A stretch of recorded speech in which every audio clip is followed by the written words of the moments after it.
Good morning and welcome to the Morning Scoop for Tuesday, September 21st. This is your daily Buckeye fix. I'm Tom Orr. The Akron game is in 4 days. The game against Michigan in 74 days. We will be back at the Ohio State football facility a little later on today to talk to Ryan Day, some of the Buckeyes, about what they've learned since reviewing the film from the Tulsa game. We will have full coverage of that a little later on today at BuckeyeScoop.com. But first, I wanted to get some thoughts from Buckeye Scoop beat reporter Tony Gerdeman. He just posted another edition of his I Know, I Think, I Wonder column on our Ask the Insiders board. Always one of my favorite features every week. Tony, I think you summed up the entire college football season really, really well with just 5 words. Everybody is flawed right now. Nobody's perfect, Tom. We're all flawed. We all have our blemishes, and that's certainly the case in college football this year. And we've talked about it after the game, where who is perfect right now is we saw Alabama get run on. We've seen Georgia's offense struggle. We have seen Oklahoma go to the wire with Nebraska, a Nebraska team that lost to Illinois to open the season. That little stretch alone should give everybody the kind of idea that things are a little bit odd right now all around the country. Yes, things are odd around Ohio State. They're not alone. Notre Dame is undefeated, but do they look like they're playing like a national title contender? So when we discuss Ohio State's playoff chances and you say, well, we can't possibly make the playoffs. Well, then, okay, who are the 4? And you give me any one of those 4 and I can give you some flaws. And if you go ahead and want to put Alabama and Georgia at the top, I'd probably agree with you. But then we can discuss some areas where every other team has some serious problems. Yeah, Clemson has basically been just scraping by, not a whole lot of offense out of them. Oklahoma has, some major issues. You mentioned the Nebraska game. They didn't look great against Tulane in week 1 either. So we are at the quarter way mark of the college football regular season for most teams. And this feels as wide open as pretty much any year in the last at least 5, 6 at the very, very least. So that's enough in the national perspective. I wanted to get some thoughts on Ohio State in particular, though. You had a conversation there about TreVeyon Henderson and that you think he can carry the Buckeyes a long way this year. So I guess the question is, how far is a long way? Because to me, it's true, but I don't know if TreVeyon Henderson is enough to get them all the way to a Big Ten title and the playoff. I mean, do you think, how far can he do it without a substantial increase in defense, quarterback play, whatever? Yeah. That's a good question. I think they can win the Big Ten with TreVeyon Henderson carrying them. They might need to do it at 10-2 and have a tiebreaker over somebody, because without a substantial uptick in defense and better quarterback play, more consistent quarterback play, like CJ Stroud can do what he did in the last game, just be more consistent, hit the throws that you need to hit.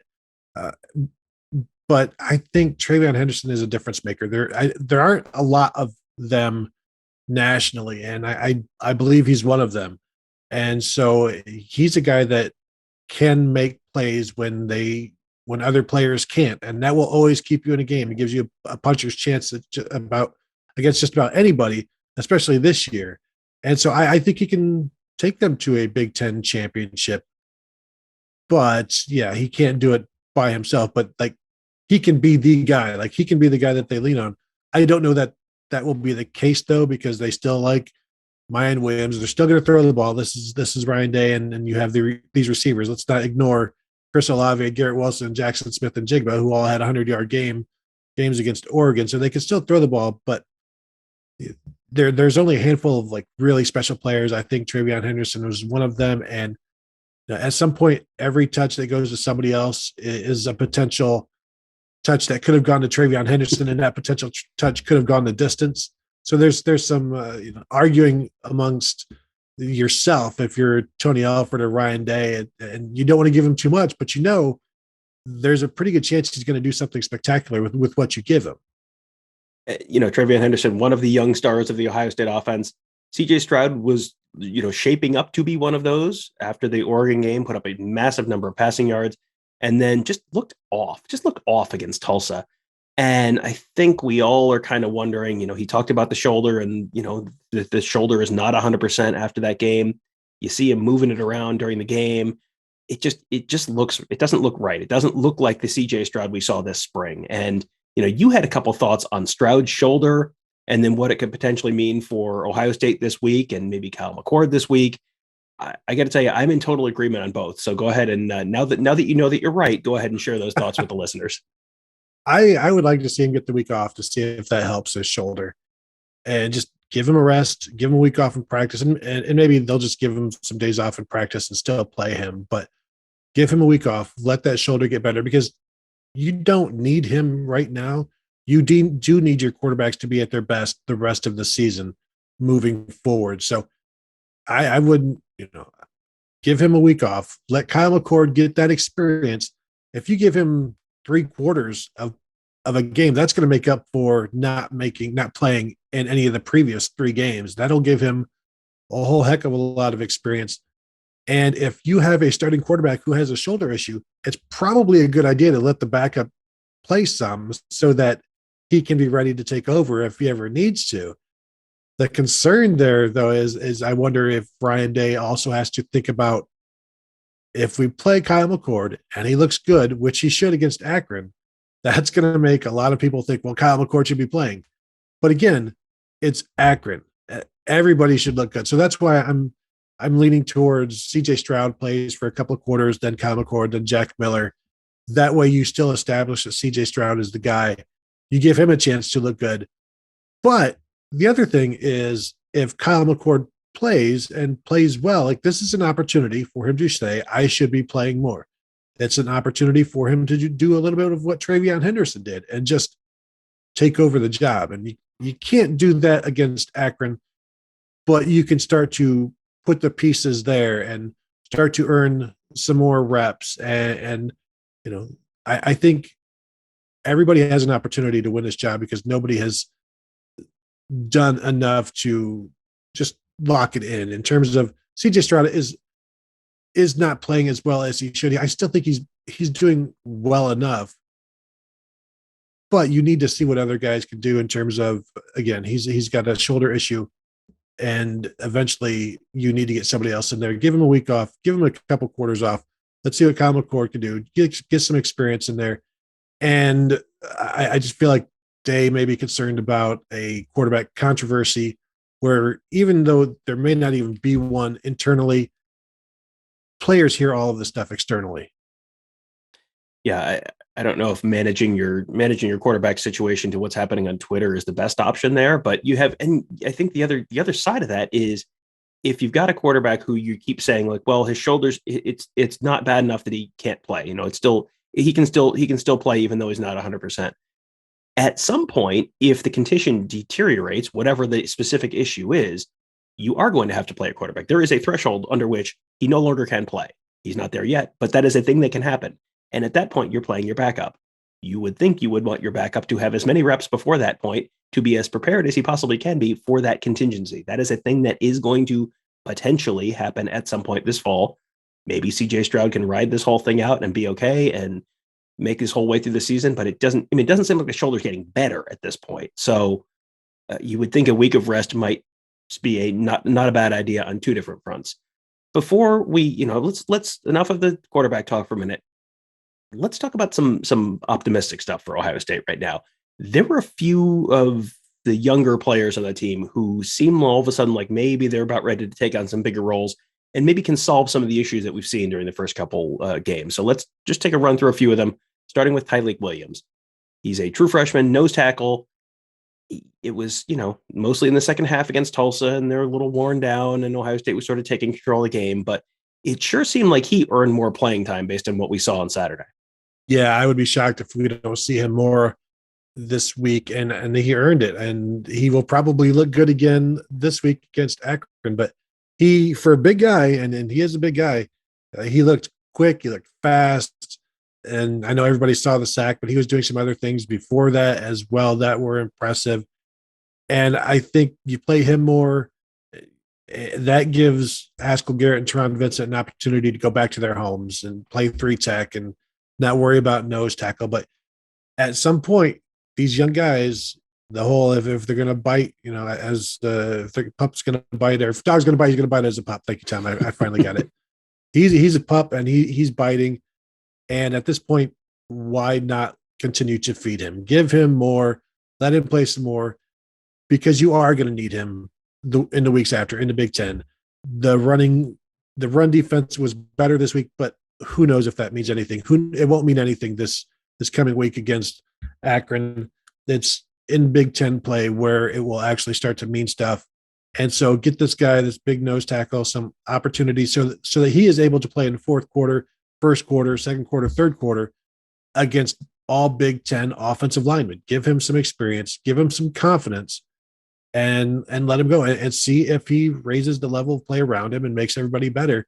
And right now, we heard a lot of good stuff about him in the spring and in the winter, in fact, and in fall camp when he was battling some injuries, but he's lived up to all of the expectations, all of the good words we heard behind the scenes. And so, if he's doing that in September, continue to build so that he's doing it in November as well.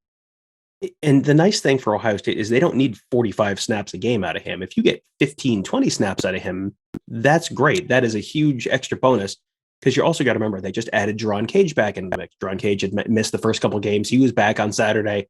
That's a couple extra bodies at nose tackle. Then Haskell Garrett, who is not he hasn't looked quite the same when he was playing nose as he did at 3-tech. So, okay, now you kick him back over to 3-tech, and, maybe you're better in two different spots on that line. That could be something that is a small thing that turns into a pretty big thing in the middle of that Ohio State defensive line as the challenges from the opposing running games get a little tougher. Next guy up I wanted to talk about was Cam Martinez.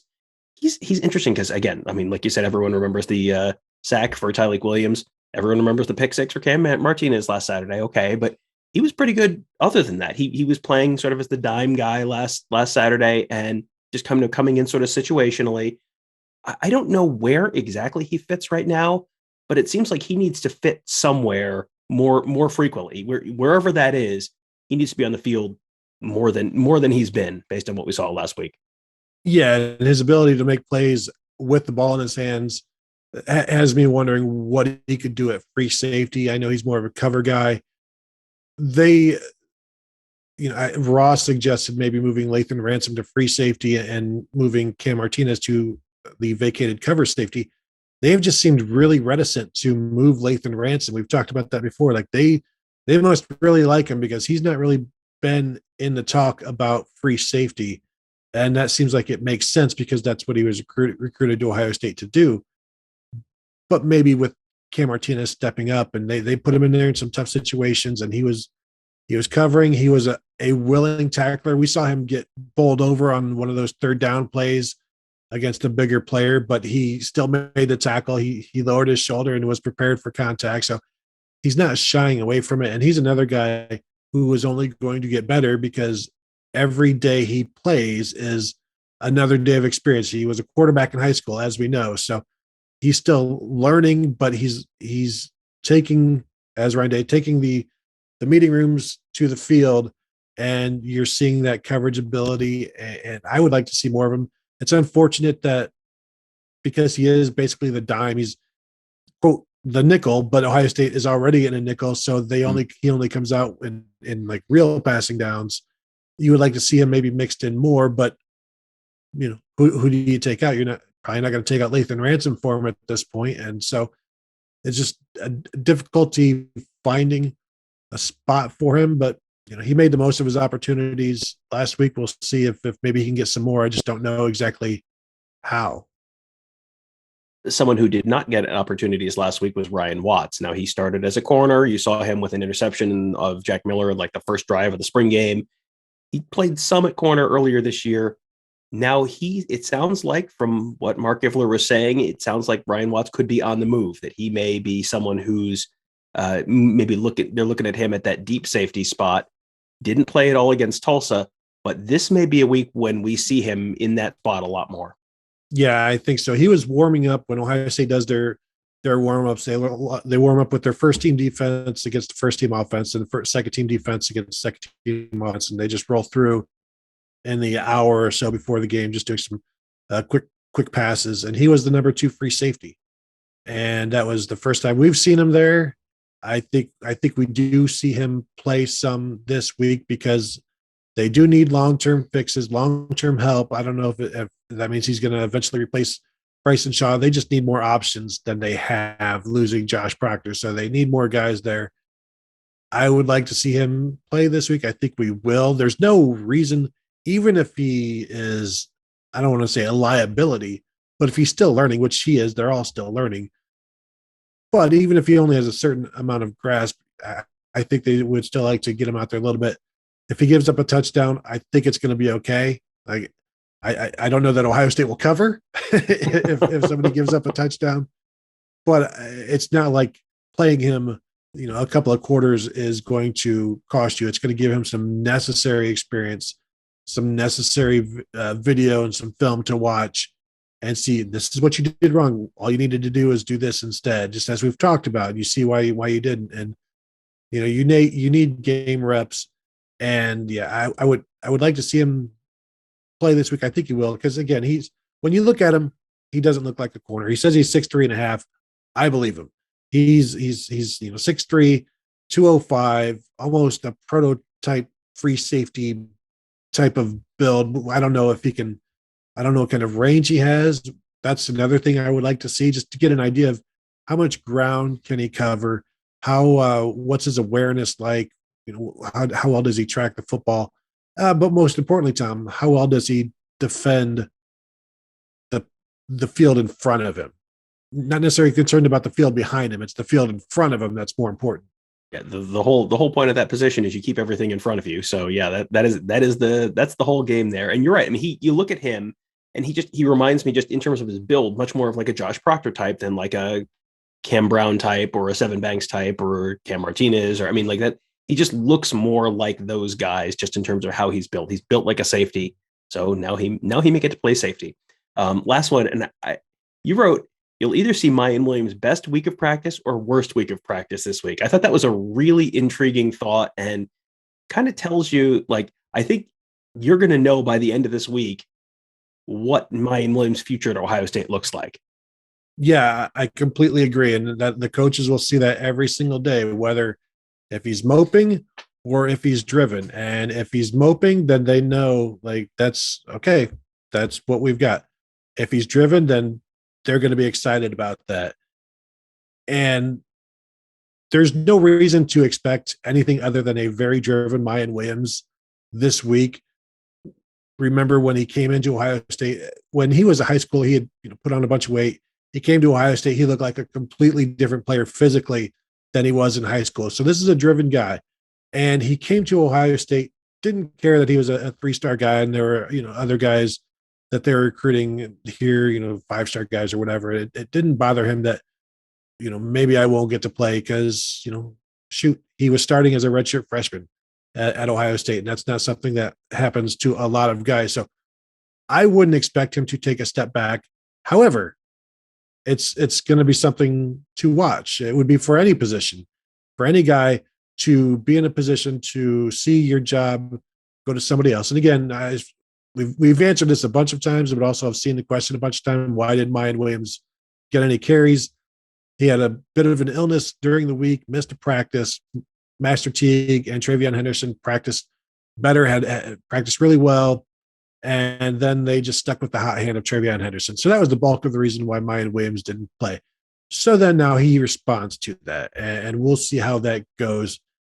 I would expect a very driven guy, because if you're not, then you're already starting to check out. And I just don't think that's who he is. So I'll be interested, if we could talk to whoever we talk to this week, if that's going to be something that will be noticed. And we talked to Ryan Day later, but I don't know that he'd already be seeing that from just, 1 or 2 days of practice action.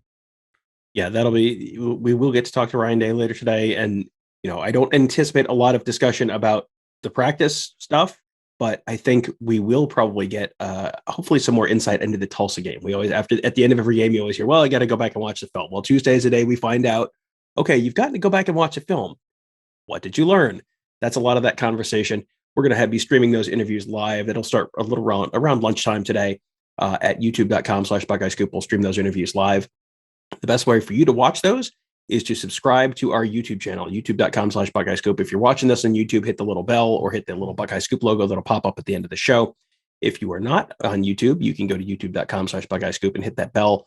What will happen then is you get notified every time we post a new video. So when we post a new show, we post a new behind the scenes video from Ohio Stadium. When we post live interviews, live pregame shows, live postgame shows, you just get a little notification on your phone. And if you don't want to watch it, that's okay. And if you do, well, it's coming right to you. You don't need to sit there and refresh our YouTube page every 5 minutes to make sure you're not missing anything. So youtube.com/Buckeye Scoop, subscribe there. And also subscribe at BuckeyeScoop.com. We have a fantastic team of insiders, lots of great coverage of recruiting, this year's team, much, much more. Great scheme stuff from Ross Fulton, who I'm sure we'll have on the podcast maybe tomorrow, a little later on this week, to talk about what he saw in the Tulsa game and much more. So thank you guys all for joining us. Have a great day. We'll talk to you tomorrow.